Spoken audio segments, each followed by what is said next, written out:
Today, we're going to talk about tax brackets.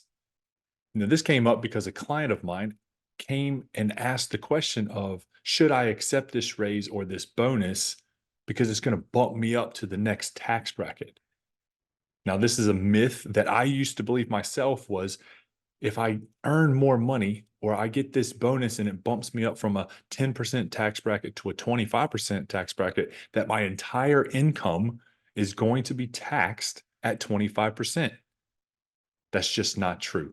Let me explain why. Let's dive in.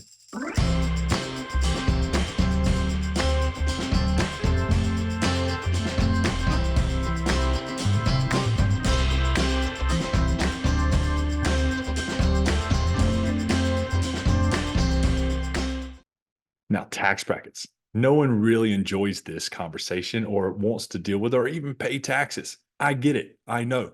But we're here to do that. And I'm going to share my screen and show you how you can tell or share this information with your friends and coworkers when the conversation comes up again, because it continues to come up. Again, this was a myth that I believed 15, 20 years ago and is still around today. So let me share my screen here.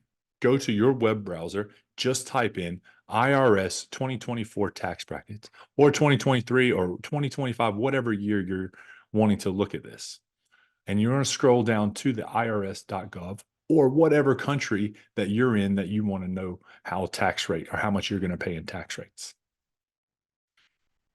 For this one is the 2023 tax rates for a single taxpayer. Now this goes, and it is different for married filed jointly, married filed separately here in the US. But we're just going to look at the single taxpayer for now. Now the tax rates are 10, 12, 22, 24, 32, 35, 37. Right? There's a whole range of taxes here that you will most likely pay. And your income from $0 to $11,000, you're going to pay 10% on that. And then anything over $11,000, right? $11,000 and $1 to $44,000, you're going to pay 12%. Same goes after $44,000 up to $95,000, you're going to start paying 22%. Now, again, this is not on the entire income. And this example chart that I'm about to show you on the 58,000 will give you a better visual on that. It's not the entire amount. Not the whole thing is 22%. Here's the example. If you make $58,000 from 0 to 11, remember that was the portion that was at 10%. You're only going to pay 10% on that one. And then this portion, 11,000 to 44,725, you're going to pay 12% on this portion only. You've already paid 10% on this portion. Now this portion's 12%, and the 44,000 above up to the 58,000, you're going to pay 22% on that portion only. Right? So it's not the entire amount. So if you get a raise and you go from 40,000 to 60,000, do not think that 22% is going to be taxed on the entire amount. That's just not the case. You will never pay more in taxes than you're earning.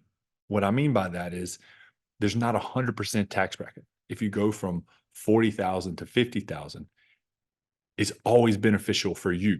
Yes, you'll pay a little bit more in taxes, but you're always going to come out ahead and have more money in your pocket at the end of the day. So don't be scared to get a bonus. Don't be scared to get a raise. Yes, you'll pay a little bit more in taxes, but at the end of the day, you will always have more money in your pocket.